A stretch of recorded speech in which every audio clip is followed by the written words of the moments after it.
আসসালামাইকুম আমার প্রাণপ্রিয় দর্শক ভাইয়েরা যে যেখান থেকে আমার ভিডিওটা দেখেন সকল ভাইদেরকে কই একটু লাইক শেয়ার করবেন। হ্যাঁ, আর আমার কথাগুলি শুনবেন, শুনে পরে ভিডিওটা ধাক্কা দিবেন। বুঝছেন ভাই, আমি মাসুদ ভাই ফেসবুক পেজে দীর্ঘদিন ধরে কাজ করি।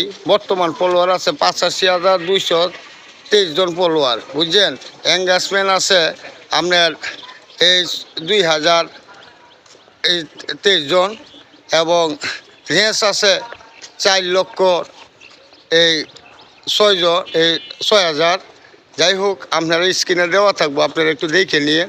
আর আমার কিছু কথা দেখেন, ফেসবুক থেকে যখন ইনকাম আসে তখনই একটা না একটা পলিসি ইস্যু দেওয়া যায়। যাই হোক, আমার সেট আপ দিয়েছিল অ্যাকশন রিসের সেট আপ থেকে মোটামুটি 1200 $1 জানি হয়েছে। তবে যাই হোক, আপনারা এই একটা পলিসি ইস্যু